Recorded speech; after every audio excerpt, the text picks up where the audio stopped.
This is Naked Mormonism. I pledge my life, all that I may have. I will strive to the utmost of my ability to be what you would want me to be. It's time to find the truth. And having set our hand to the plow, we will never look back until this work is finished. Where is the church heading? I have faith that the Constitution will be saved as prophesied by Joseph Smith. But it will not be saved in Washington. It will be saved by enlightened members of this church. The explicit tag is there for a reason, so if you get offended at what's said, it's not for you. But most importantly, may you ponder the truths you've heard. May they help you become even better than you were. Skepticize everything. Welcome to episode 16 of the Naked Mormonism podcast. I'm Bryce Blankenagel, and thank you for joining me. Last episode was a little bit of a break from the usual history because I kind of had a crazy couple of weeks. I went to ReasonCon in Hickory, North Carolina, which was a great fucking time, but I'll talk about it at the end of this show. So last episode was just a discussion that I had with what I learned to be a quasi-Christian buddy of mine. The discussion got a little deeper than I originally thought it would, and we kind of pinballed around a lot of different subtopics within the umbrella of usual theist discussions. I know there was plenty that I let him get away with, and some of you might have been screaming at your headphones for it, but, you know, those people have made it abundantly clear, and they've contacted me about it.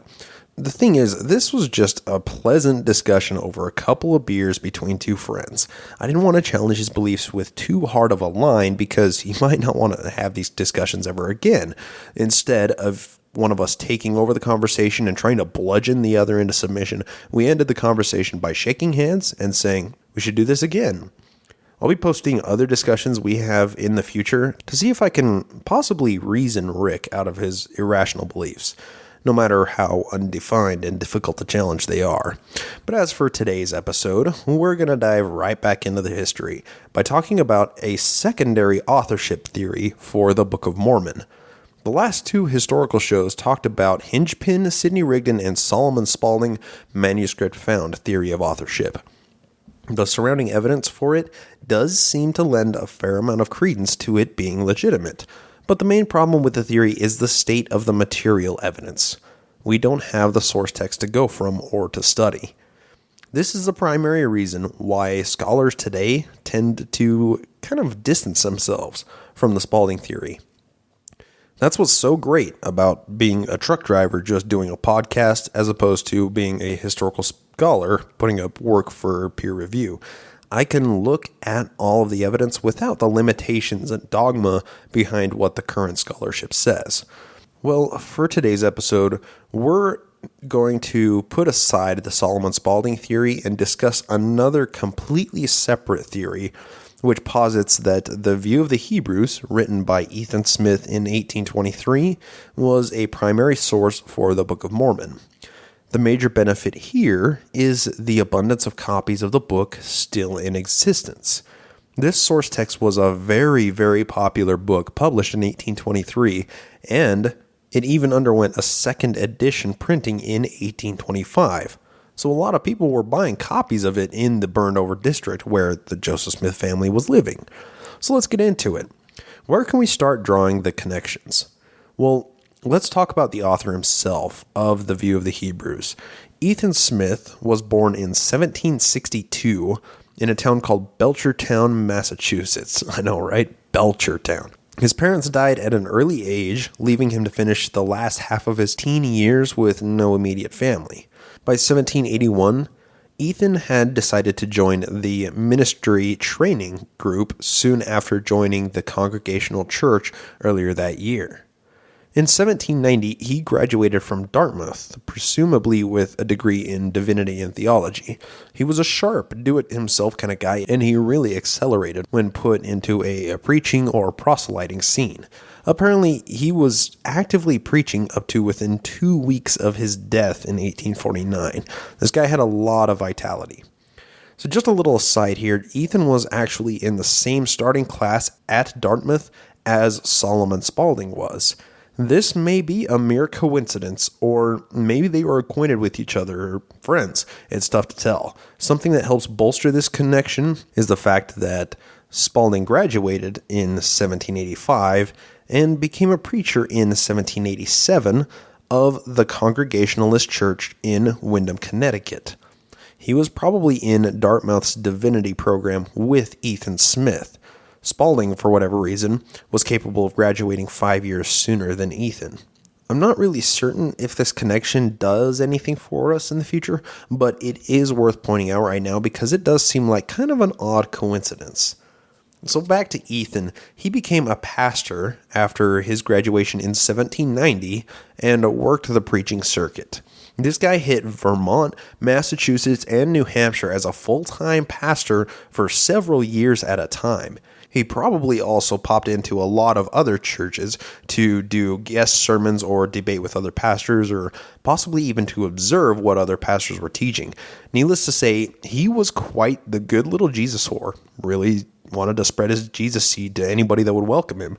His tenure as pastor of the Pulteney, Vermont Congregationalist Church is the time frame that we are most concerned with, because this is the time block that he published the View of the Hebrews during. Specifically in 1823, when his first edition of the book came out, some very interesting things developed in the Joseph Smith timeline. The first point of connection that we need to plot is the Cowdery family. We know that they were related to the Smiths family, Joe being third cousins with Oliver Cowdery. We also have some evidence to suggest that the two families were in contact with each other, or at least physically near each other for a considerable amount of time before the Book of Mormon was published. Joe and Ollie Cowdung were a year and a half apart and shared a lot of common interests when it came to the theological lore and, of course, treasure hunting. And also a bit of personal apathy. They had a lot in common.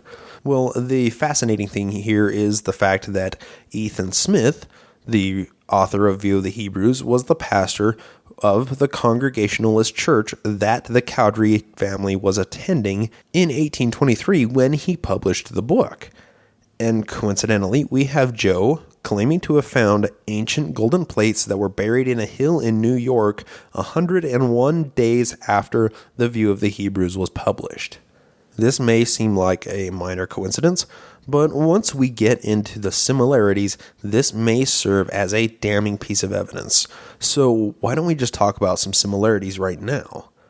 The first and easiest to point to are the linguistic similarities. So let me read a few phrases that are found in View of the Hebrews and reference where they were in the Book of Mormon. This episode is going to have a lot of these comparisons, so hang in there because some of these might just blow your fucking mind. We have, in both books, curious workmanship. That's on View of the Hebrews, page 4, and Book of the Mormon, 1 Nephi 16, 18, Alma 37, and Ether 10. So that's just kind of the format those are going to be in. We have Hearts Burn With You in View of the Hebrews, and Hearts to Burn in Book of Mormon. Land of Liberty in both of them. Path of Duty in both of them. Fulfillment of His designs and accomplishment of His designs. Great numbers was in the View of the Hebrews and Book of Mormon, and greatness of their numbers was also in the Book of Mormon. Spiritual death was in both of them. Reckoning of time was in both of them. Now, this is just an introductory list of common phrases. You might hear those and say, well, those just sound like biblical phrases. But those are phrases that are found exclusively in those books that aren't found in the Bible. So these little linguistic cues are fun, but the themes throughout the book are what we really become interested in. So let's start with the premise and plot line of both books. The View of the Hebrews is a tome of pseudo-scholarly assertions and findings relating to the Native Americans. Let me back up for a second here. From the time that the New World was settled, people had been wondering where all of these natives that they were killing came from. A lot of theories were thrown around quite loosely. Some thought they were descended from like an exploratory crew of the ancient Roman Empire. Some people thought that they were once Vikings that had landed and settled. Many people thought that the Indians came across a theoretical land bridge between Alaska and Russia and had purely Asian heritage. These were all post-flood young Earth theories that conformed with Christianity, which attempt to explain where the natives came from. It turns out, in actuality, that the land or ice bridge through the Bering Strait is the most compelling theory from Asian nomadic tribes around 15,000 years ago about. That fits the evidence best.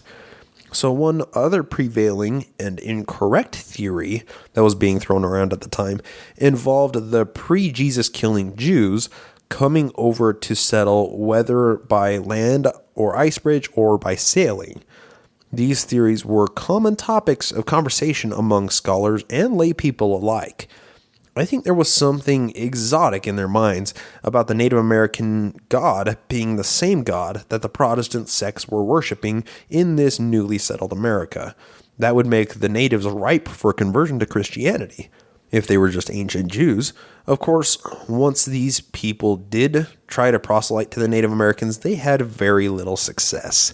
By and large, the natives had no use for Yahweh or Jesus, as they were much more spiritual or pantheistic than Christianity would allow. So, they were slaughtered, literally by the millions. Smallpox was, of course, the biggest killer of the natives, but we also have to remember there were millions that were deliberately exterminated at gunpoint, because that was really the easiest way to deal with them. Anyway, digression over, a lot of people expected these natives to be Jews, so they could convert them. As with any confirmation bias, it's necessary to find or fabricate evidence for the plausibility of this claim if it can't stand on its own factual merits. This is precisely what the View of the Hebrews does. I'll illustrate this by reading a few passages here. We have page 88 from View of the Hebrews. Quote, Mr. Adair expresses the same opinion, and the Indians have their tradition, that in the nation from which they originally came, all were one color. According to all accounts given of the Indians, there are certain things which all agree. This appears in the journals of Mr. Giddings of his exploring tour.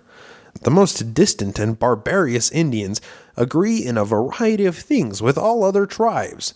They have their great spirit, their high priests, their sacrificing when going to or returning from war, their religious dance, and their sacred little enclosure containing their most sacred things, though it be but a sack instead of an ark. Messrs. Lack and Escarbotus both assert that they have often heard the Indians of South America sing Hallelujah for thousands of miles. The North American Indians have been abundant in this. End quote. That's just a little introduction into what the View of the Hebrews is written like. It's just very, very blunt assertions that the Native Americans were descended from ancient Hebrews. I'm going to read a few more passages. Just hang in with me for a second. Page 89, the very next page, quote, Their language appears clearly to be Hebrew. In this, Dr. Edwards, Mr. Adair, and others were agreed. Dr. Edwards, after having a good acquaintance with their language, gave his reasons for believing it to have been originally Hebrew. Both, he remarks, are found without prepositions and are formed with prefixes and suffixes, a thing probably known to no other language. And he shows that not only the words, but the construction of phrases in both have been the same. Their pronouns, as well as their nouns, Dr. Edwards remarks, are manifestly from the Hebrew. Mr. Adair is confident of the fact that their language is Hebrew, and their laconic, bold, and commanding figures of speech he notes as exactly agreeing with the genius of the Hebrew language. He says that after living 40 years among them, he obtained such knowledge of the Hebrew idiom of their language that he viewed the event of their having far more than 2 millenniaries, and without the aid of literature, preserved their Hebrew language so pure to be but little short of a miracle. End quote. So this Mr. Adair goes and hangs out with the Native Americans for 40 years and listens to them and learns their languages and studies it. He realizes that they're not based off of written language, that it's all just spoken and passed down through multiple generations. And he says that it so closely resembles Hebrew that he considers it a miracle. I really wonder what tribes he was studying and what they were saying that sounded like Hebrew. I mean, this must have just been a huge case of confirmation bias. I mean, there's no other way to look at this. So let me read a couple of other little excerpts here. In page 98, quote, "The Native Americans have acknowledged one and only one God." Well, that's just completely inaccurate. "And they have generally views concerning the one great spirit, of which no account can be given, but that they derived them from ancient revelation in Israel." End quote. So this guy is saying that the Native Americans acknowledged that they were monotheistic when almost all the Native American tribes considered the universe to be run by a pantheon of gods. God of the wind, God of fire, God of water, God of so on and so forth. That's why they had so many rituals to the rain gods to bring rain for their crops and for, so many things. They were similar to the Israelites in the ritual aspect in finding things and worshiping gods that they can't seem to find any other logical explanation for.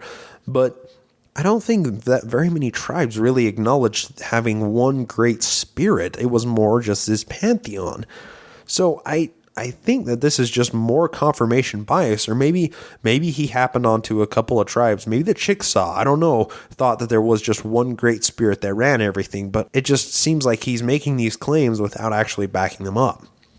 So let me continue on here. In page 172 we have, quote, "It is highly probable that the more civilized part of the tribes of Israel, after they settled in America, became wholly separated from the hunting and savage tribes of their brethren, that the latter lost the knowledge of their having descended from the same family, and with themselves, that the more civilized part continued for many centuries, that tremendous wars were frequent between them and their savage brethren, till the former became extinct." End quote. So does anybody that has read the Book of Mormon or listened to it, like on My Book of Mormon with Dave and Michael, do they recognize this from anywhere else? Does this seem familiar? We have the civilized tribe of Israel that settles, and then the hunting and savage tribes that were originally their brethren forget that they descended from the same family and then attack the more civilized tribes and exterminate them. Does anybody remember that happening once or like 4 times in the Book of Mormon? It just seems like a coincidence that I'm reading right from View of the Hebrews, a theme which recurs multiple times throughout the Book of Mormon. But the connections go deeper. Let me continue here. On page 217, quote, "Suppose a leading character in Israel, wherever they are, should find to have in his possession some biblical fragments of ancient Hebrew writing. This man dies, and it is buried with him in such a manner as to be preserved. Some people afterwards, removing the earth, discover this fragment and ascertain that it is an article of ancient Israel. Would such an incident be esteemed of weight?" End quote. Here Ethan Smith is setting up the reader of his book for a story that we're going to read in a second here. Basically, he's saying if we were to find somebody from Israel that was buried with fragments of ancient Hebrew writing that is pre-New World, that it was a native of the land, and we dig this up and find him, would this be something that would confirm what we're asserting here? These were simply incidents of confirmation bias alluding to the natives being ancient Hebrews. Now, I don't know how these people can make these claims, but they did. And it was actually a prevailing theory that was on a lot of people's minds at the time. Even Joe talked about Indians being buried with their treasure, and the spirit being the guardian of the treasure, of course. The natives that they were slaughtering by the millions fascinated the early settlers. So like I said earlier, I'm going to read a story here of confirmation bias. And what I'm going to read might be considered a huge catalyst for Joe claiming to know of a golden Bible that was buried in a hill awaiting translation. Near the end of View of the Hebrews, it gets into a small anecdote that might have a lot of weight behind it. It was pretty soon after this paragraph of setting you up for what we are about to read. It tells a story about a guy named Joseph Merrick, Esquire, who was a highly respectable character in the Church of Pittsfield and in the county as a minister of the church. Quote, Mr. Merrick gave the following account, that in 1815 he was leveling some ground under and near the old wood shed standing on a place of his, situated on Indian Hill. He plowed and conveyed away old ships and earth to some depths, as the surface of the earth appeared uneven. After the work was done, walking over the place, he discovered, near where the earth had been dug the deepest, a kind of black strap, about 6 inches in length, and 1.5 in breadth, and something thicker than a draw leather of a harness. He perceived it had at each end a loop of some hard substance, probably for the purpose of carrying it. He conveyed it into his house and threw it in an old toolbox. He afterward found it thrown out of doors and again conveyed it to the box. After some time, he thought he would examine. He attempted to cut it and found it was hard as bone. He succeeded in cutting it open and found it was formed of pieces of thick raw hide, sewed and made watertight with the sinews of some animal, and in the fold it contained 4 folded layers of old parchment. These leaves were of a dark yellow and contained some kind of writing. Some of the neighbors saw and examined them. One of these parchments they tore in pieces. The other 3 he saved, and delivered them to Mr. Sylvester Larned, a graduate then in town, who took them to Cambridge and had them examined. They were written in Hebrew with a pen, in plain and intelligible writing. End quote. So what happened is, this guy was plowing his field and happened to turn up a little black leather pouch.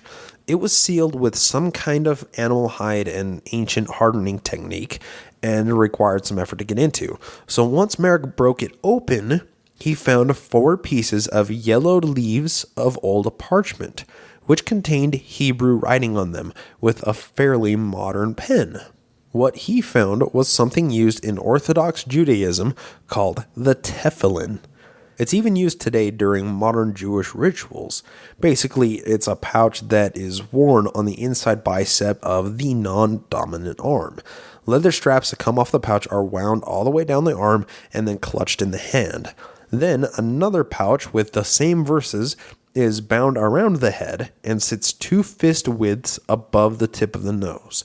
Seriously, I had no idea this was a fucking thing until I googled Jewish phylacteries, and the whole thing started making sense. Now, finding a pouch while plowing a field like this would obviously be confusing as hell to somebody who has no exposure to Hebrew scholarly or historical data at the time, but could also serve as confirmation bias for a person that presumes the Native American were actually ancient Hebrews. It turns out that Merrick was in the former, more ignorant camp and decided to send the pieces of parchment off to a scholar named Sylvester Larned, who in turn took them to Cambridge to be examined. And we're going to read his reply. Quote, the following is an extract of a letter sent to Mr. Merrick by Mr. Larned upon this subject. Sir, I have examined the parchment manuscripts which you had the goodness to give me. After some time, and with much difficulty and assistance, I have ascertained their meaning, which is as follows. I have numbered the manuscripts. First, Deuteronomy 6, 4 through 9. Second, Deuteronomy 11, 13 through 21. Third, Exodus 12, 11 through 16. Feel free to look those up. It gives a little context as to why these scriptures specifically are in these Jewish tefillins. The celebrated Calmet informs that the above are the very texts of Scripture which the Jews used to write on 3 out of 4 of their leaves of phylacteries, from which it is presumable that the 4th leaf, torn in pieces, contained the text which belonged to the 4th leaf.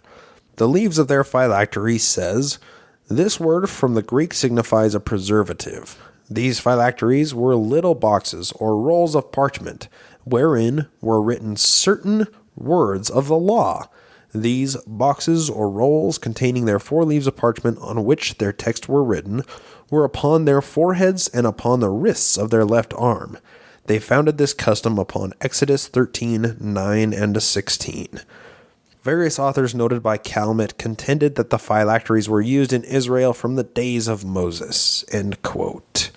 And when he says there that they were worn on their foreheads and on the wrists of their left arm, from what I think he was inaccurate in saying the wrist. I thought it was the bicep. From all of the Google searching that I did and the pictures that I've found, that's kind of what it looked like. But I don't know Orthodox Judaism whatsoever, so feel free to correct me if somebody wants to. I'm kind of looking at you, Demonista.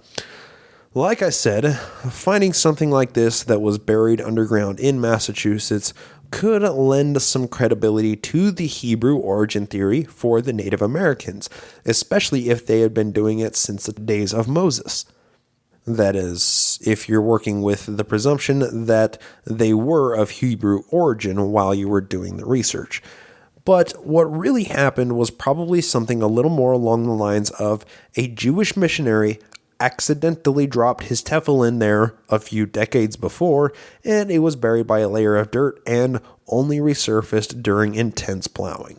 Put yourself there, though. How cool would it be to accidentally dig up something like this? It was a little black pouch that seemed to be made from leather, but it was rock hard. And when Mr. Merrick finally cut into it, he had 4 little pieces of parchment in it that each had different Old Testament verses on them. People in that day were randomly digging up things like this, or even Native American or Spanish artifacts. People made damn good livings by buying and selling these things, or even just looking for them, whether they were successful or not. And really, Joe was no different. He filled his days with digging for treasure in hopes of happening upon something just like this. It's what Joe dreamed about constantly. It was his ultimate mission in life. So this story supposedly happened in 1815. And it probably made local newspapers when it happened. But Joe may or may not have heard about the find by that point. But this story became popularized with the publication of View of the Hebrews in 1823. That's when everybody finally learned about it. Now, I personally believe that Joe took the idea of the Native Americans being descended from ancient Hebrews from this story and ran with it, and effectually made his own story. You see, Joe was no stranger to taking real-life occurrences or source material and morphing his own story to fit in with reality. Sometimes he even just made shit up in his story that can be attributed to something similar that actually happened in real life. Now, the further we dive into the authorship of the Book of Mormon, the more this comes to light. But for now, let me pose one possible circumstance like this. Now, this assertion is up for a little bit of conjecture, but hang in there with me while I try to explain it. Authors tend to write about things that are going on in their life, or will project significant people in their life as an important character in the story they're creating. Well, I would contend that this is what Joe did occasionally when it came to his timeline with the release of the View of the Hebrews and Hinge-Pin Rigdon's stealing manuscript found.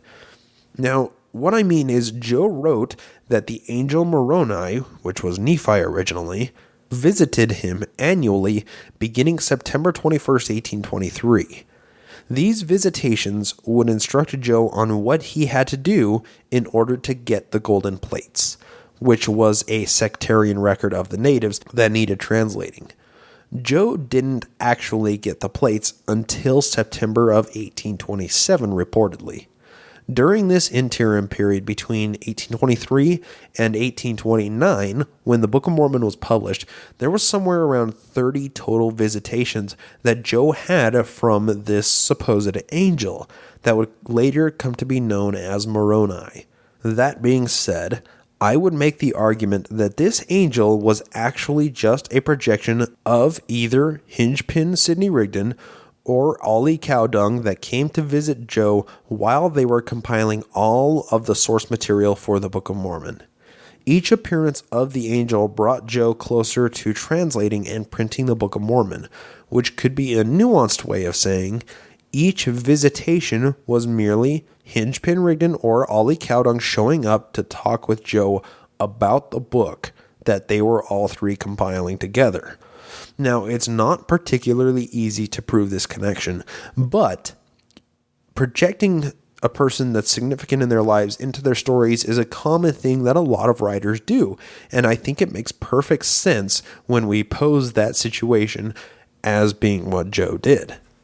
One thing that bolsters this claim, as well as the phylacteries being the source for the religious nature of the golden plates, is the timeline of Joe's own claims.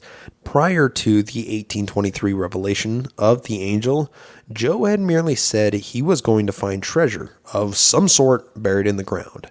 He was spending a lot of time with the whole treasure digging crew during this time.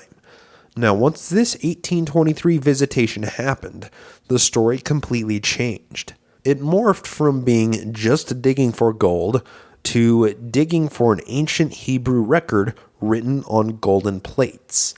This announcement was made a mere 101 days after Joe would have had access to the view of the Hebrews, and therefore it can be considered a plausible catalyst for the entire idea of digging up an ancient religious Hebrew text. It was Joe's dream to dig up something cool just like this farmer did while plowing. So he did, or at least he pretended that he did. Just as a little aside here, the story of the farmer finding these yellow leaves of religious phylacteries is one of the main pieces of this theory that Mormon scholars use to bolster the connection between the view of the Hebrews and Joe's claim about the yellow leaves of golden plates. But that's not the only piece of evidence that these scholars hang their hats on. Something that's quite interesting is the primary historian that did the research into the connections between View of the Hebrews and the Book of Mormon. He was actually one of the church's leading historians, and a member of the Quorum of the 70 in the leadership of the church at the time. The first scholar to really blow this theory up was Font Brodie in No Man Knows My History, circa 1945. However, B.H. Roberts, who is the Mormon scholar that did all of the actual down and dirty research of it, was a prominent believing Mormon historian and decided to challenge Sister Brodie's claims and kind of had a bit of a meltdown when it happened. This was written by B.H. Roberts as a conclusion to his exhaustive analysis of both books. He basically went to the church pleading for them to explain the connections between the two books. He wanted to know if there was something that the church was hiding about this connection between the two books, but unfortunately he died without ever having his curiosity truly satisfied. This is from B.H. Roberts himself, quote, "Did Ethan Smith's View of the Hebrews furnish structural material for Joseph Smith's Book of Mormon? It has been pointed out in these pages that there are many things in the former book that might well have suggested many major things in the other. Not a few things, merely one or two, or half a dozen, but many. And it is the fact of many things of similarity and the cumulative force of them that makes them so serious a menace to Joseph Smith's story of the Book of Mormon origins." End quote. So let's find out the connections that Roberts is talking about here that so haunted his faith in Joseph Smith. Now, keep in mind, this is from the head church historian, that was his calling, who was also a member of the Quorum of the 70s in the leadership at the time that he published his findings. It's clear that this is not an anti-Mormon source. So how this is set up is it's a graph, and on the left side it has different things that coincide in both books. And some of the categories have descriptors under them, so I'm just going to read them kind of fast off here. So we have the location of the publishing.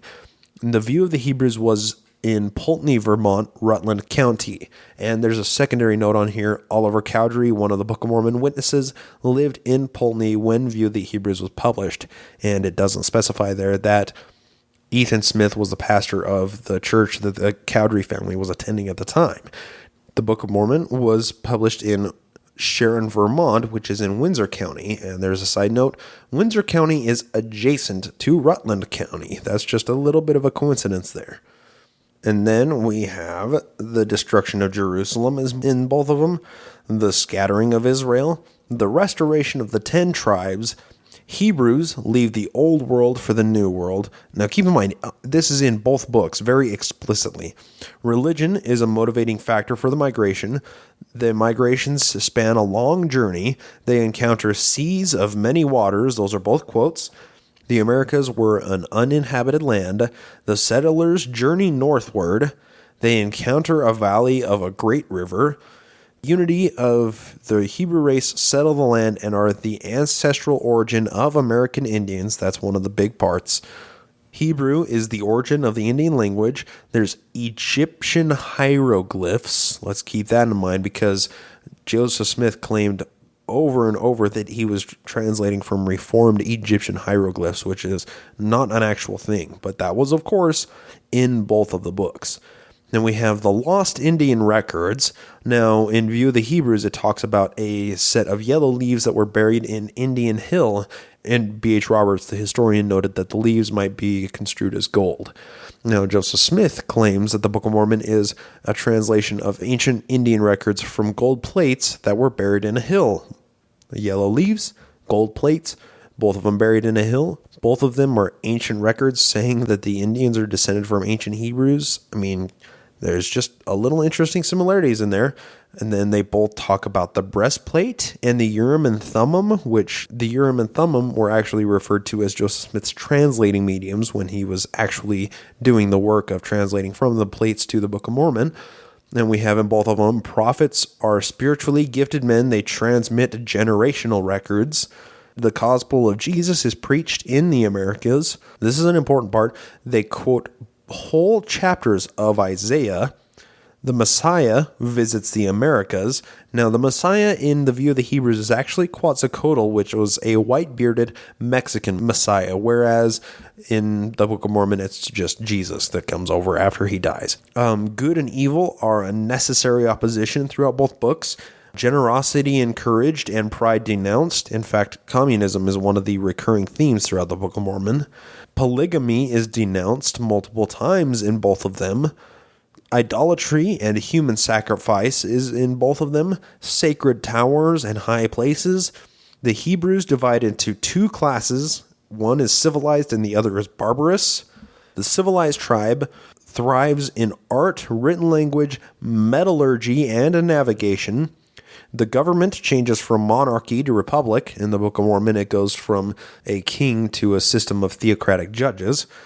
Civil and ecclesiastical power is united in the same person. That happens multiple times in both books. Long wars break out between the civilized and the barbarous tribes. Extensive military fortifications and observations, one of which is watchtowers. That's multiple places in both of them. The barbarous exterminate the civilized, and it discusses the United States as being the promised land. And then we have one of the last books in the Book of Mormon is Ether, and the author of the View of the Hebrews is Ethan. Roberts here noted that Ethan is prominently connected with the recording of the matter in one case and Ether in the other. And the source for this was B.H. Roberts' book that he published, Studies of the Book of Mormon. Just to reiterate, these were all connections that a true believing Mormon scholar in a leadership position in the church found with regards to a book that was written 6 years before the Book of Mormon and sold thousands of copies near the Smith family at the time. This seems like a pretty solid set of connections, but is there a deeper connection that we can make here between Ethan and Joseph Smith? For the record, they're not related. But remember, there was a second edition of the View of the Hebrews published in 1825. That's how popular it was. When a writer makes it big or just wants some publicity to sell some books, what do? Well, they go on book tours. I mean, Hill Dog just started her 2016 presidential campaign under the guise of a book tour. So this clearly isn't a new concept. It was happening back in the 1820s as well.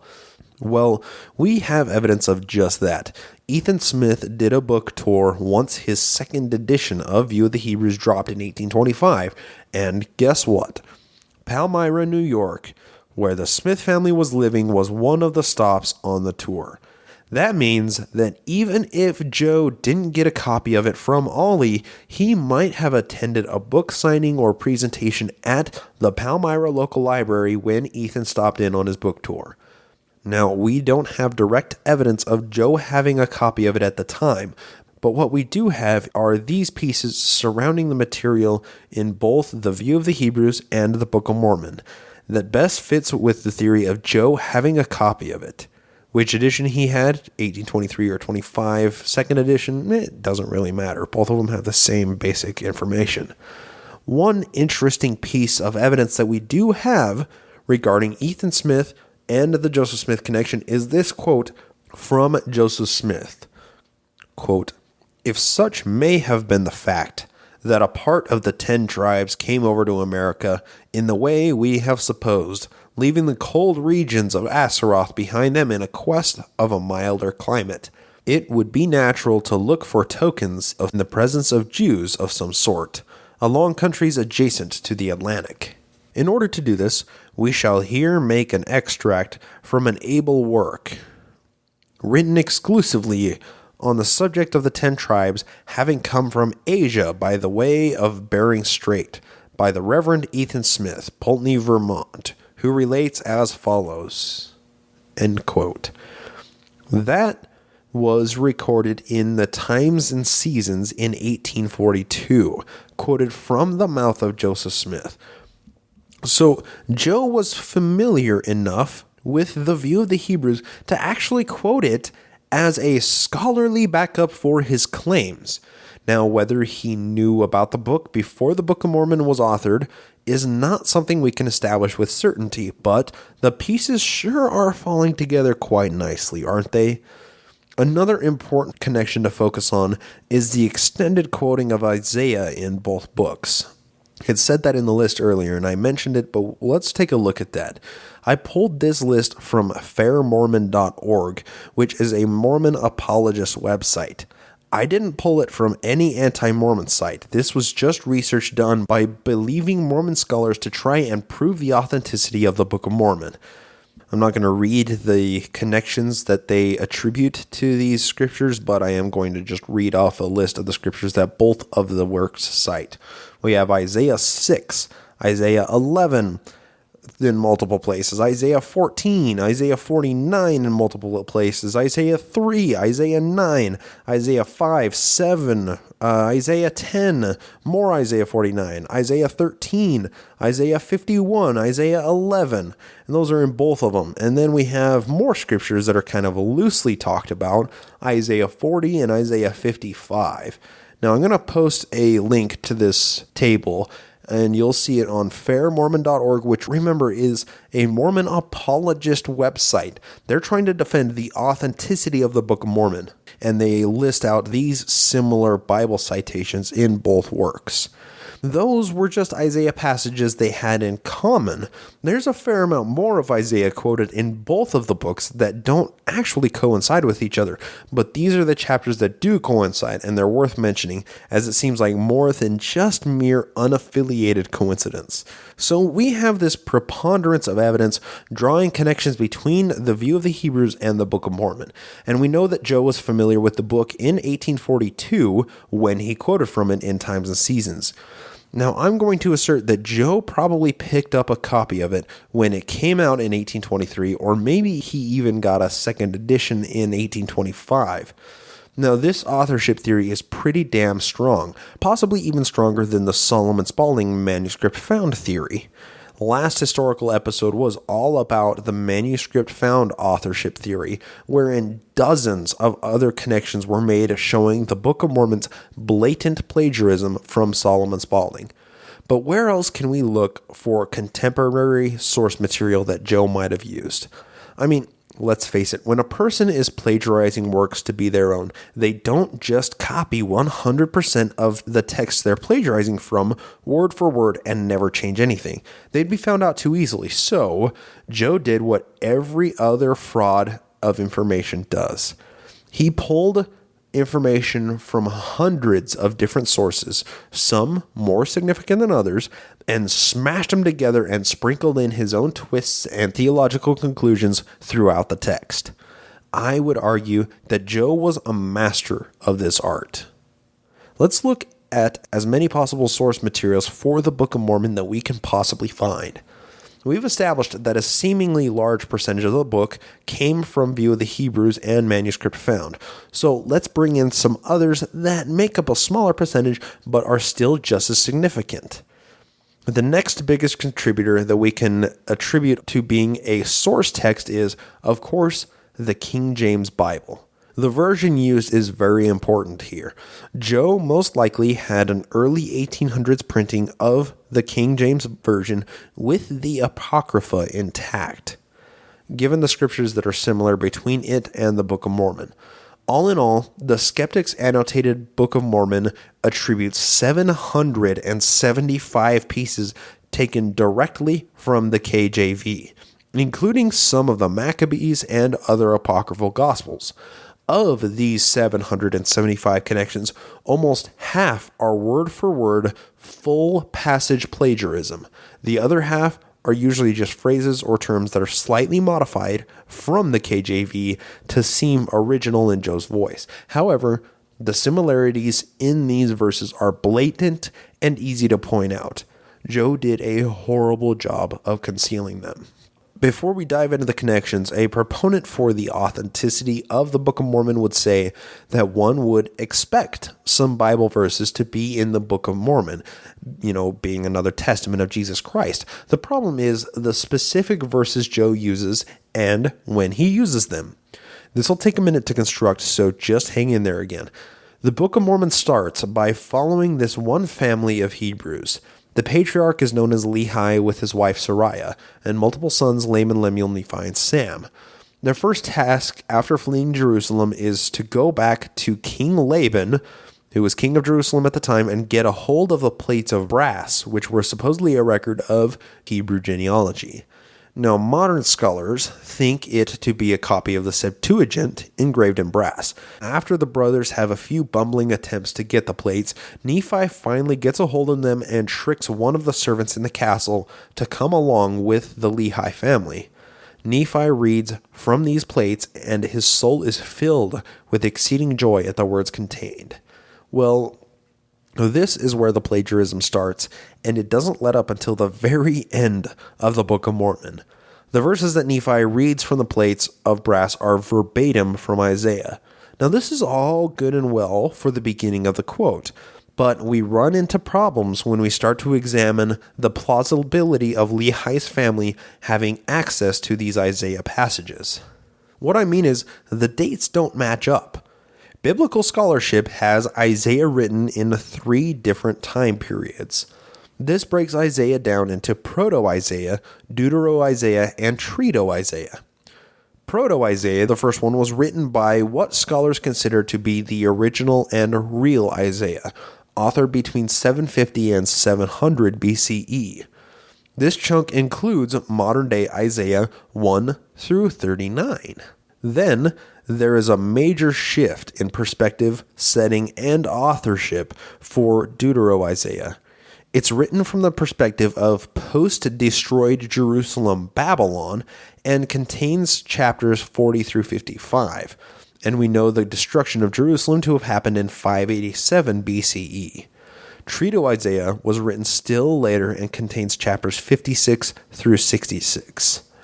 The major problems for the Book of Mormon that this poses is the simple lack of existence of the writings that were quoted in the brass plates that Lehi's family had that Nephi supposedly read from. They left Jerusalem in 600 BCE, having been forewarned of its destruction. If Proto-Isaiah was the only scripture quoted by the Book of Mormon, it would be fine, and it would make sense at that point, but it isn't. In 2 Nephi, the second book in the Book of Mormon, there are extensive word-for-word quotes from Deutero and Trito Isaiah. There is no possible way that the supposed plates of brass could have contained any of Isaiah after chapter 39, but it quotes all the way up to chapter 55. This is a major nail in the Book of Mormon's coffin. Now, one other thing to touch on concerning the plagiarism from Isaiah is the incorrect translation that's in the KJV Bible only, that somehow made it into the Book of Mormon. The original 1830 edition, in 2 Nephi 16:2, we have Joe using the word seraphims to describe a multitude of angels.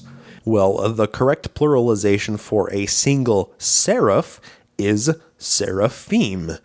By adding the S to seraphim, it becomes doubly pluralized. It's very similar to the Hebrew word for God, which is El, and then a pantheon of gods, or a plurality of gods, would be Elohim, which could be interpreted as a set of worldly judges. But you don't ever hear Elohims, because that's ridiculous. Well, the same thing happened with seraph, seraphim, and seraphims. This is a mistake which is only made in the King James Bible, and it remains there today. See Isaiah chapter 6 verse 2 to check my facts. This mistranslation isn't in the current Book of Mormon, as it was seen to be a problem worth correction by the leadership of the church. But the 1830 edition and the 1888 revision of the Book of Mormon still had this damning mistake in it.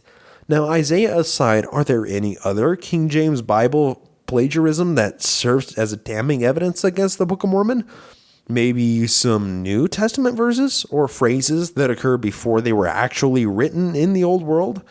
Of the 87 verses that were plagiarized from the King James Bible in just the very first book in the Book of Mormon, which was 1 Nephi, 35 of these verses are from the New Testament.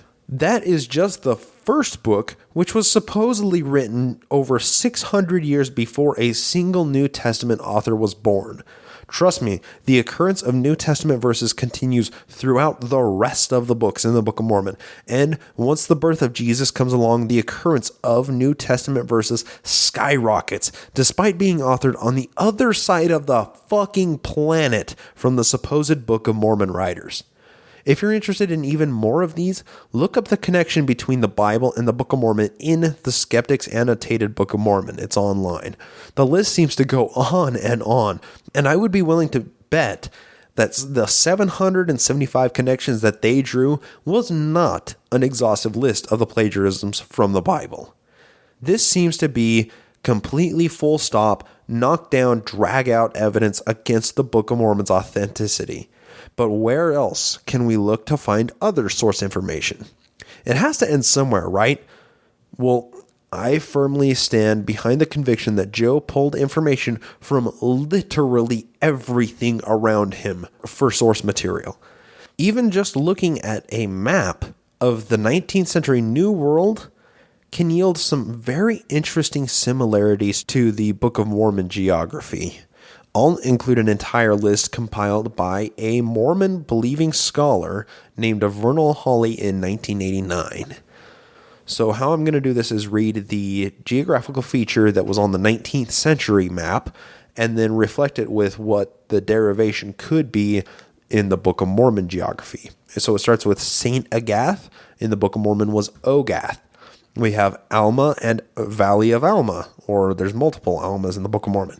Angola and Angola, Antrim versus Antum, Antioch versus Anti, Boaz versus Boaz, Connor versus Comner, St. Ephraim or Ephraim Hill, Helam and Helam, Jacobsburg, Jacobugath.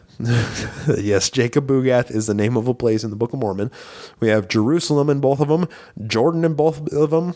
In the New World, we have Kishkiminitas, and in the Book of Mormon, Kishkumen. We have Lehi Valley, and then Lehi in the Book of Mormon with a different spelling. We have Mantua and Manti, Monroe and Moroni, Minoa and Minon, Moraviantown and Morianton, Morin and Moron, Noah Lakes and Land of Noah, Oneida and then Oneida with a different spelling. We have Castle Oneida and Hill Oneida, Omer and Omner, Rama and Rama with an H added at the end, Ripple Lake and Waters of Ripley-Ancum. We have Sodom and Sidom, Shiloh and Shilom, Land of Midian, Land of Midian, Tecumseh and Tenicum, and then of course we have the greatest name in the Book of Mormon, Teancum. Now, this is another list that was compiled before modern computing was integrated into textual or geographical studies. Now, I would wager to say that this isn't by any means exhaustive for these similar names, but it gives us some kind of concept of just how unoriginal the Book of Mormon geography and names really were. But this can't possibly be the complete list of source text for the Book of Mormon. There's still so much, seemingly, original content to account for.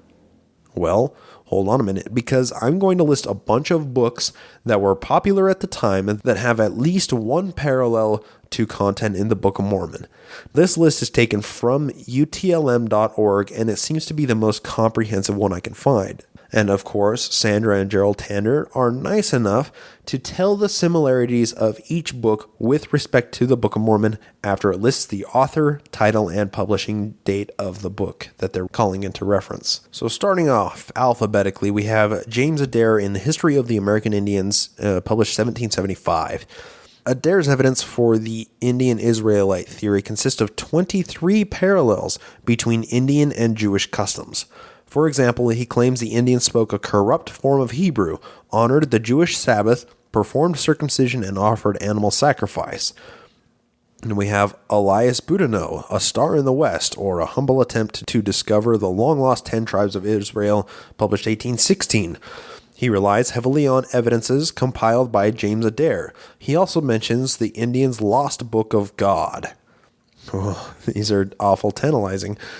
Then we have Edmund Burke, An Account of the European Settlements in America, published 1758. And there are many editions, including one that was in 1808.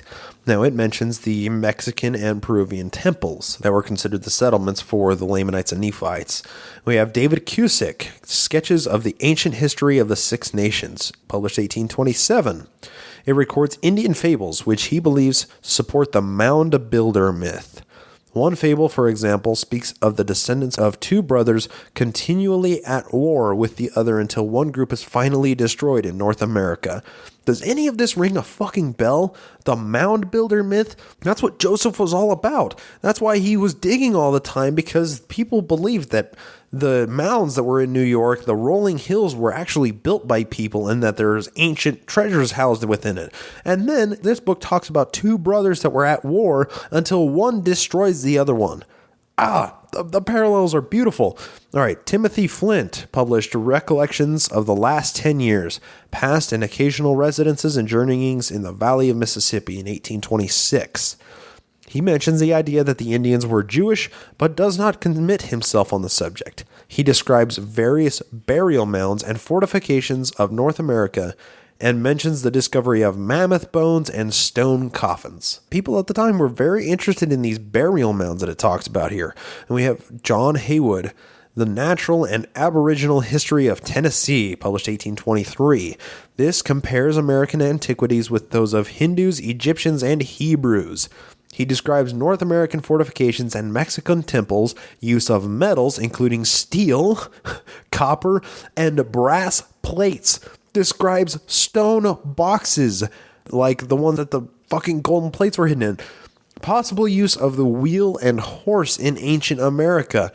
Then concludes that the mound builders were a white people destroyed by the Indians. Oh my God! I haven't read this entire list until I'm reading it just now, and this is blowing my fucking mind. Use of the wheels and horse, use of metals, brass plates. It says brass plates right there. All right, then we have Alexander Humboldt, and he wrote 3 different books written in a 4-volume set published in 1813, and they describe the Mexican fortifications and temples and the use of ancient metals as well. Then we have George Imlay, a topographical description of the Western Territory of North America, published 1793. Discusses, among other things, the practice of the mound builders to bury their dead in stone boxes. Oh, it's amazing. The next one is somebody named Manasseh ben Israel.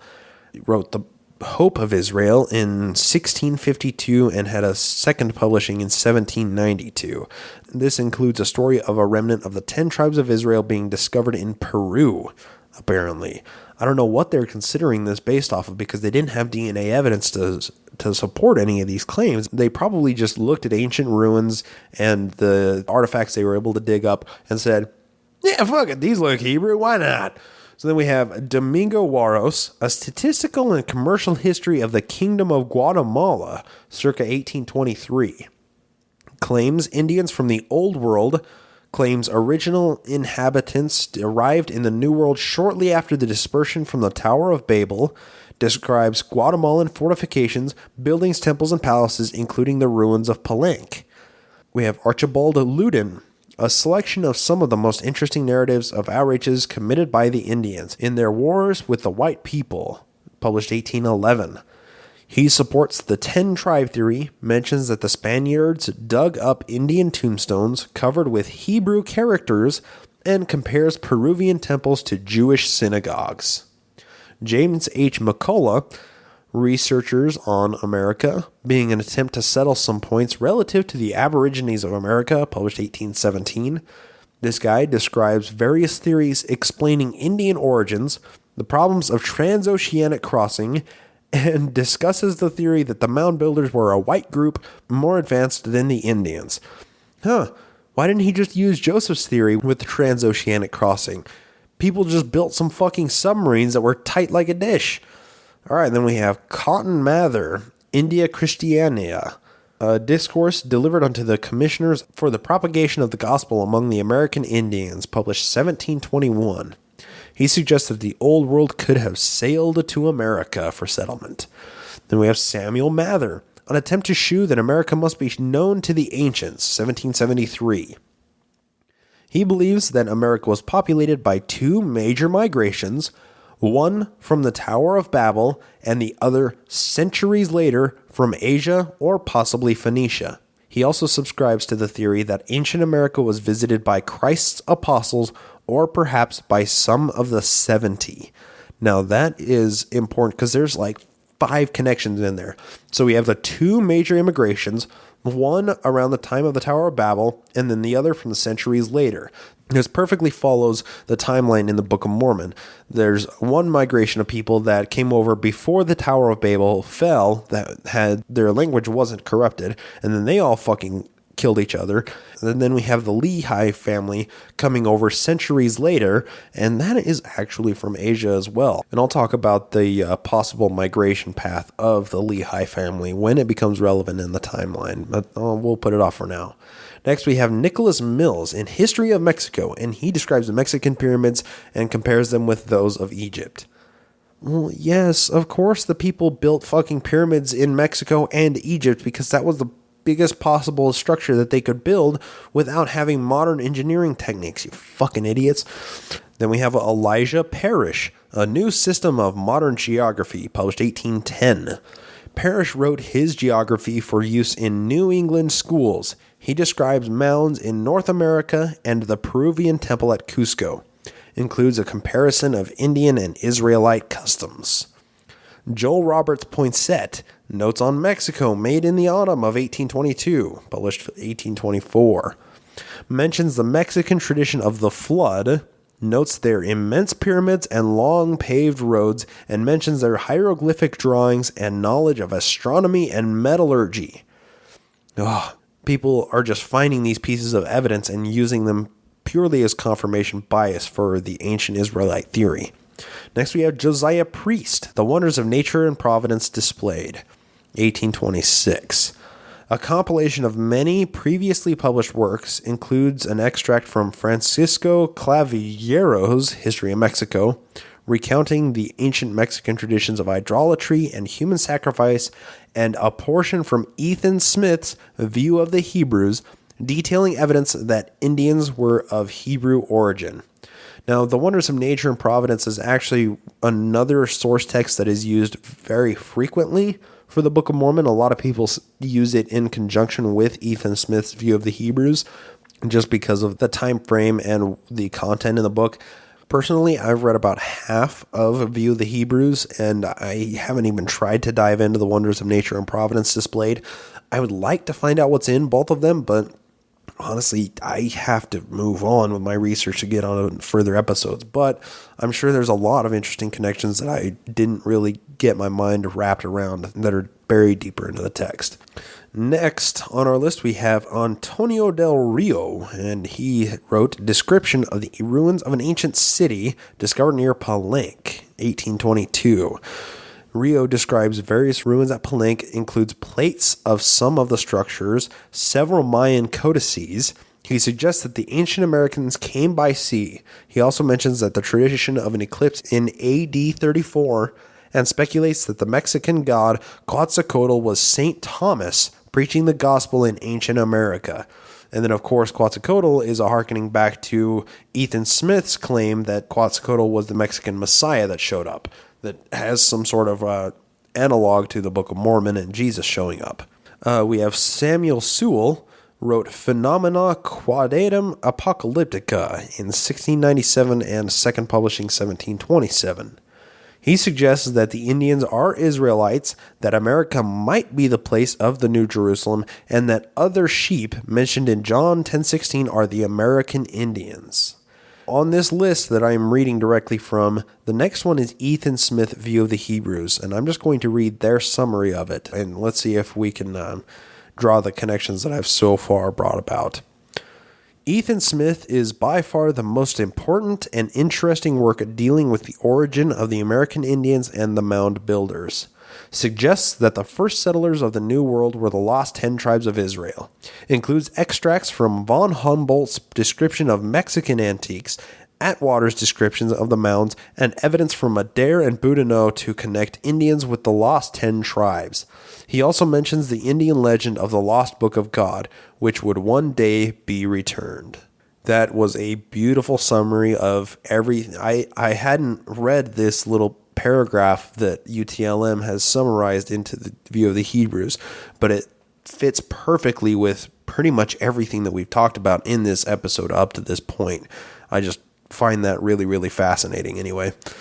So next we have James Sullivan, The History of the District of Maine in 1795. He maintains the Ohio fortifications were built by people from Mexico and Peru because North American Indians did not possess the knowledge to construct them. Then we have Thomas Thorogood, Jews in America, or Probabilities that the Americans are of that race, published 1652.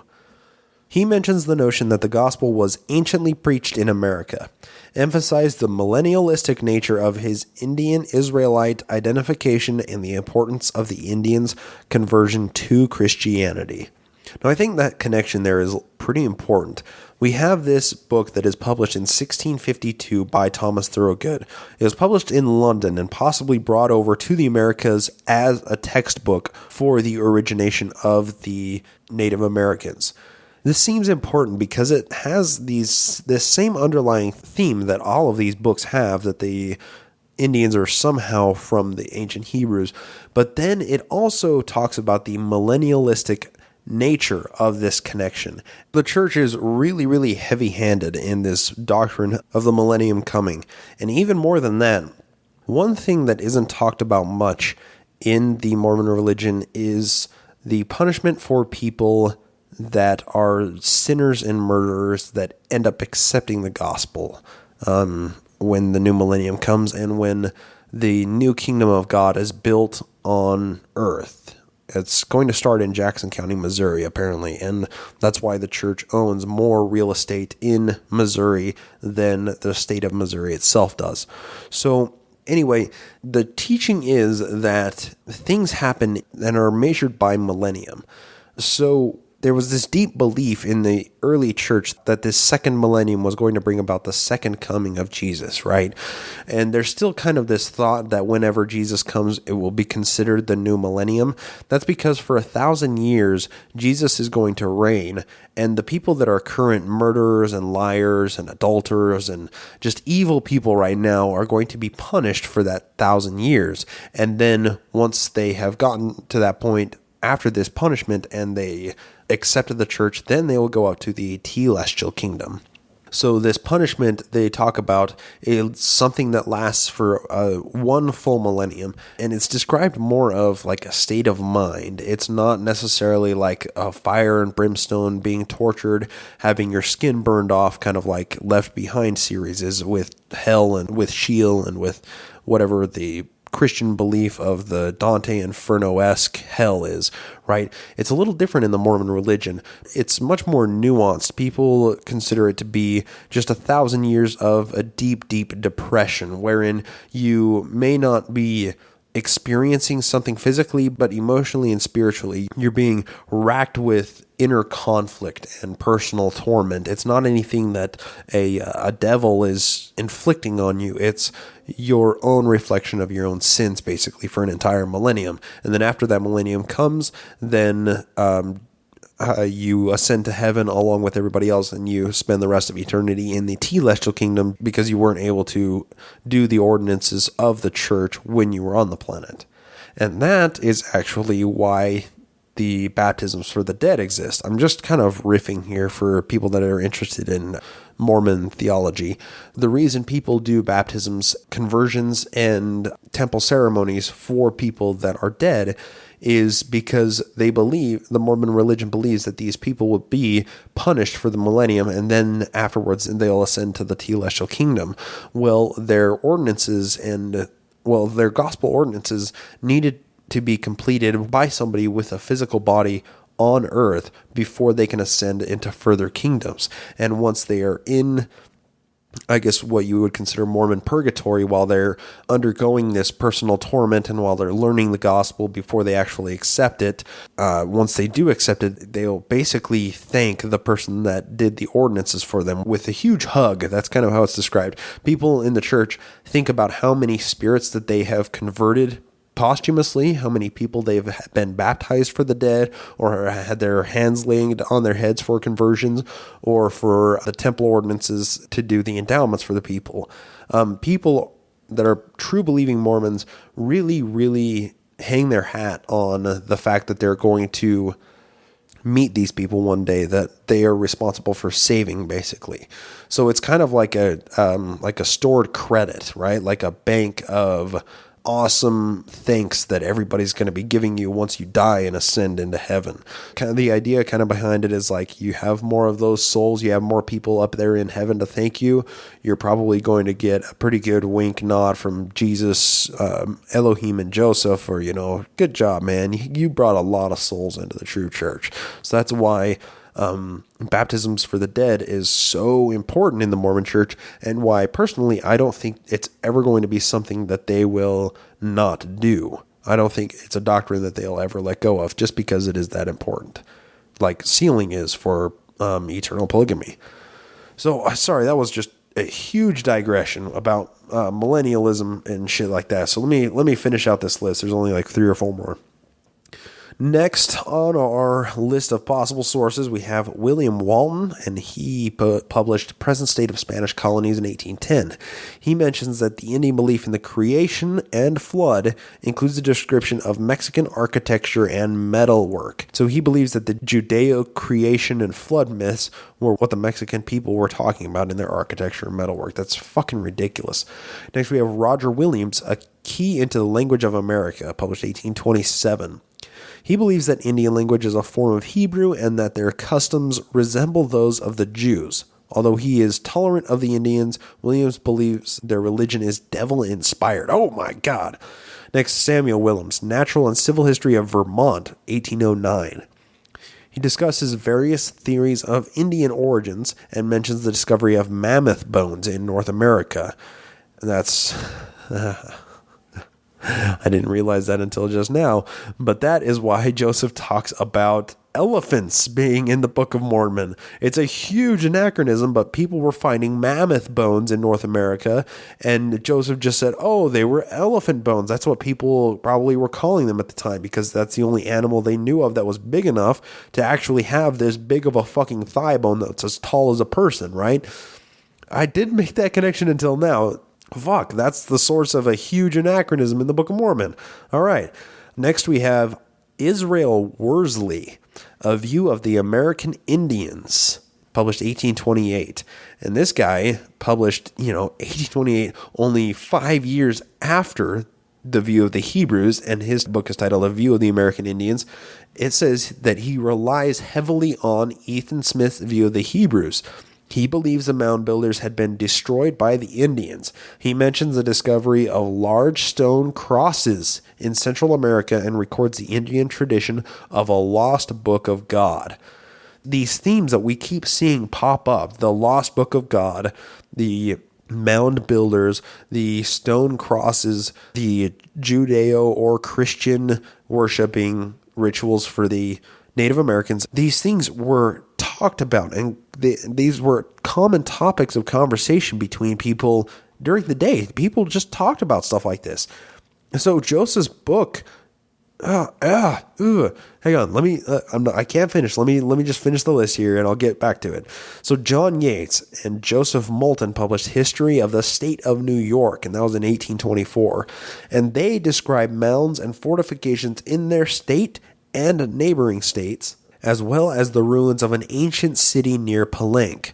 According to them, these mounds, part of a great chain running down through Mexico and into South America, were built by a separate race of white-skinned people who were destroyed by the Indians. They mention the discovery of hieroglyphic writing and mammoth bones, and include reports that Indians in certain locales possessed the signs and tokens of Freemasonry. Oh, there was the first one that introduced Freemasonry. I had no idea. That was published fucking a year after The View of the Hebrews was published, and it was History of the State of New York published in New York. It was probably used as a textbook when Joe was off and on going to school in the 1820s. And it talks about mammoth bones, so ancient elephants. It talks about hieroglyphic writing that could have been ancient Egyptian, but they didn't know. It talks about ancient ruins of a city near Palenque, which is just all of the Native American ancient ruins that Joe loved to talk about. And then it talks about people that Indians in the area had tokens, possessed the signs and tokens of Freemasonry. Oh, it's beautiful. Is it starting to seem like the Book of Mormon wasn't quite as original as we once thought it was? Let's be honest here. I don't think there's any possible way that Joe could have read all of those books just to fabricate, a single story that he called the Book of Mormon. But seeing all these books that were published years, some of them centuries before the Book of Mormon, and were all available to Joe through the local library that all had these same underlying themes as the Book of Mormon had, just goes to show how popular all of these ideas were. A lot of people thought that the Native Americans were ancient Jews that somehow made their way to the American continents and populated them. The more I study the authorship of the Book of Mormon, the more I see just how much of a bold-faced fucking fraud Joe was. And I consistently wonder why the fuck I chose to follow this religion and bastard of a holy book for as long as I did. And that's exactly what we'll be studying next episode, the authorship of the Book of Mormon. We have to cover the timeline of what portions were authored, where, and who the scribe was at the time, as well as how fast it all really happened. The church claims the Book of Mormon was translated in less than 3 months' time, roughly 70 days. Let's just see if that holds up. As for this episode, I think that just about sums up what we needed to cover today.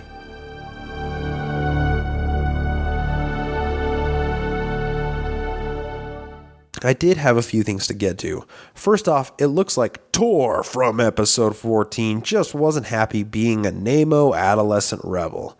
Nope, he wanted to take his endarkenment to the next level and become our newest Nemo apostate. Thank you, Tor, for being this week's best and most awesomest supporter of the show. Not everybody has what it takes to become an apostate, but Tor has distinguished himself above the rest of the delinquents and rebels, and will be known as the most gracious Nemo apostate this week. So thank you for your unholy support, Mr. Tor. I'm sorry, I'm a fucking child. I just like saying that name. So that was all I had for Patreon shoutouts this episode. But I did have one person to thank for a very handsome PayPal donation. Jay initially set up to be the second of 4 of the biggest contributors on Patreon, but decided to simply donate a large sum up front and downgrade his patronage to Nemo Demonhood. I really can't express how much I appreciate the lump sum donation in addition to the continued support. Jay, you're a fucking badass. So rather than make up a translation story for him, I'm just going to post his real translation story from Believing Mormon to Apostate in the form of a discussion that he and I had. Or check the regular download list for the edited version of this discussion. You should be able to find it next week. And if you're a Patreon, you should receive an email with a link to the entire discussion unedited for your listening pleasure. The uncut conversation on Patreon gets a lot more deep and personal for both of us, and it's almost an hour longer. So if you want to hear 2 ex-Mormons talk about their lives in the church and other random atheist topics, sign up at patreon.com/nakedmormonism to get access to extra content and unedited discussions. So one last shout out that I had to give was to Demonista for running the Facebook and Twitter pages. If you like crazy Mormon history but just can't get enough during this show, check out the Facebook or Twitter for tons of other articles and research about the church. She posts way more on there than what I can keep up with, and the whole Nemo community is getting bigger and more lively all the time. So really, thank you for all of your work with the pages, Demonista. Also, if you want to post on the page but don't want the post to show up in your feed, send a private message to the Facebook page and you'll get an invite to the Nemo private group. It's pretty small at the moment, but I would love to see it become a thriving community for people that want to talk about crazy Mormon shit but don't want to be outed on their Facebook. So that was pretty much it. One other thing that I wanted to wrap up before closing today's episode was ReasonCon. I know everybody has probably heard a lot of their favorite podcasts talking about ReasonCon and how awesome it was. And you know what? I got to add my voice to it too, because it was the fucking bomb diggity bomb. Honestly, this was the first convention that I've ever been to of any atheist or podcasting or any convention anywhere. I've been to a gun show before, but that was it. Seriously, this was as awesome as it could have possibly been. All of the speakers that were there were just so amazing. I mean, let me just summarize. Okay, so Friday night I got there and I went to this VIP dinner wherein Noah and Heath from The Scathing Atheist proceeded to roast God and many other prominent people in the community that were all sitting there and being roasted and roasting back at the same time. And the re-roast ended up being Eli Bosnick, which is the dude that helps them do their movie reviews. So the re-roast was fucking amazing. Just some of the things that Eli said to people there, There were a couple of times that everybody was just speechless for a second. Nobody was like, there were a few things that he said that everybody just stopped before they started laughing and applauding what he was saying, because it was so egregious and horrible and just hilarious and just distasteful and beautiful and artistic. I absolutely loved that. So then I ended up hanging out the rest of the night with David Michael, with my Book of Mormon, Cognitive Dissonance guys, Scathing Atheist, and then there's just a couple of other random people that were coming by and hanging out. I ended up meeting a bunch of people there. I met Bobby C. and Miss Ashley with No Religion Required, and hung out or just spoke with them for a little while, and bought Miss Ashley a drink with a drink coupon. I think she liked it, and took a picture, and I was tagged on Facebook with that. I met David Smalley, David Fitzgerald. I met a guy named Matthew the Apostle who runs a podcast called In the Name of God podcast. And honestly, it's just like hanging out with him. It's great fun. I met Bill and Susie with Barroom Atheists. When I met Susie on Friday night, I don't think she remembered me when I met her again on Saturday at the luncheon. But I mean, it was really, really fun to hang out with her and meet her and talk with her for a little while. I met Jim and Misty Dobler there. They're just fantastic, amazing, good-hearted people. It was just, there's tons of people I'm not mentioning, and honestly, it was the most possible fun I could ever have imagined. Saturday was absolutely chocked full of fantastic people. It was just the talks, the Skepperty game, the Cards Against Humanity tournament, the everything. It was all just an absolute party. Oh, I met Professor Steven with Atheist on Air too. That was awesome. Anyway, one more person that I wanted to mention that I met was Heretic Woman. If you guys have been following me or follow David Michael, you might have seen us on Atheist on Air Beyond the Trailer Park with Beth and Heretic Woman. They host a live video podcast, which is, I would never venture into the realm of live. I couldn't do it. So I have to give these two kudos on what they do. But they just have this fun, lighthearted podcast where they just talk about what they want to talk about atheist stuff. I mean, both Beth and Heretic Woman know their shit. They have done a lot of research as of late or just throughout their life. It's really interesting to listen to.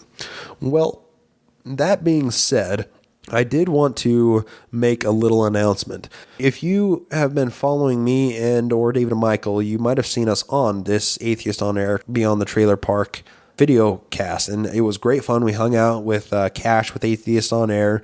It was really a lot of fun. So check that out. It was a really fun episode to do, and I might as well announce this, but May 11th, which is coming up in a few days from when this is released, I am going to be on that show again, as it's planned, with David Michael, and there's actually going to be an ex-Mormon woman on there that we're going to try and get a female perspective of it, because let's face it, last time with Cash and I, it was all just ex-Mormon man perspective for what we were talking about, and we just kind of wanted to get a female perspective on it, because women are treated a lot differently in the church, and I've been talking to her a little bit here and there, and it sounds like it's going to be a really, really fun interview, and I think she's excited to do it too. So look for that. The plan is that that's going to be happening in the next few days here. I'm not sure if that'll actually go through or not, so I might be making this announcement a little too early, but just be ready to check that out. And that's pretty much it. That was my ReasonCon. It was an absolute alcohol-fueled party of awesomeness, of just meeting tons of people and having a great time. So to all the people that I saw and talked with and hung out with at ReasonCon, I just want to say thank you. Thanks for talking with me, having fun, having a conversation. I mean, there were groups of people that I would just walk up and say, hey, what are you talking about? Or, hey, you should check out my show, or just all kinds of stuff. And it's fun. That's a lot of fun. And I will say, so there was one time that I was standing next to David Michael, and somebody came up and pointed at me and said, Blankenagel, right? And I looked at him, I'm like, yeah, that's me. And he said, I listened to your show. And it was just like, oh my fucking God, somebody just fucking recognized me. That's never happened. What is going on here? So seriously, I can't describe how awesome ReasonCon was. Just, if anybody ever has a chance to go to a convention like this, do it. If anybody has a chance to go to ReasonCon 3 2016, go. You have to go. I'm going as soon as the tickets go on sale. I'm getting mine. It was an absolute party. I wouldn't trade it for the world. So everybody that I talked to, just thanks. It was it was fun. There's not much more I can say. That was great. To the people whose motel room I came and hung out in on Saturday night / Sunday morning, you know who you are. Thank you, and I hope everything's going well, because it was really fun hanging out with you two, and I just really enjoyed it. So that's just an extra little aside there. I guess that's it. There's tons of stuff that I'm leaving out with Reason Con, but it was the best convention ever. So that's all I have for today's episode. So I'll talk at you again here on the Naked Mormonism Podcast.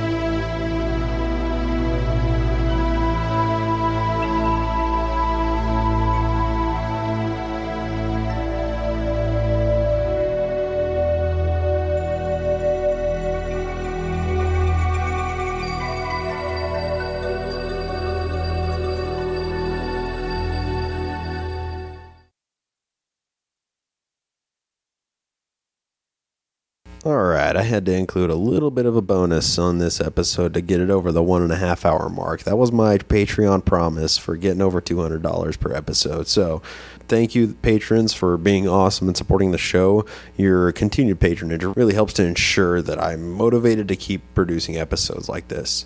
So I did want to talk a little bit about Freemasonry here. In one of the connections that I read in that list from utlm.org, the very last book that was made reference to said something about Freemasonry. Well, I wanted to mention one of the biggest connections that Joseph had to Freemasonry was his, basically his death cry. So without giving too many details or setting the scene too much, just as Joseph was about to be shot, he pulled out a pistol and shoved it through the door and fired all 5 rounds that the pistol had and killed 2 people and wounded 1 other person. And after that, he dropped the pistol and ran to the window of the Carthage jail and stood on the balcony of it and gave the Masonic cry for help, which consists of standing upright and holding both of your arms up in squares, which holding your arm up to the square, any Mormon or ex-Mormon will tell you is important. That's how you vote to sustain people in the church.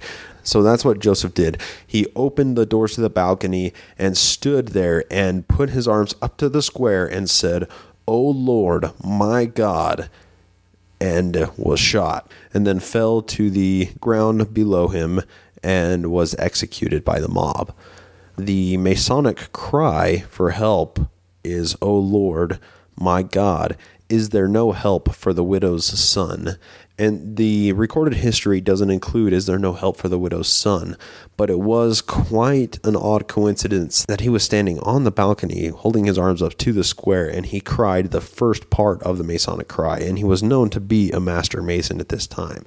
So when I was freaking out about the connection to the Freemasonry, this is why. Because Joe initially was an anti-Mason, and that's a theme that runs throughout the Book of Mormon against the secret combinations that it talks about and how evil these secret combinations are. That's referring to Freemasonry in the time, because they were politically feared by most people. They were like the New World Order of the 1830s, right? So Joseph included that into his Book of Mormon, but later on became a Master Mason after his brother Hiram became a Master Mason. I just find the coincidence odd that a book that he had access to at the time was talking about Freemasonry, and he gave this cry. That was just a little extra that I had to add. Now the episode's over an hour and a half. I'll talk at you later.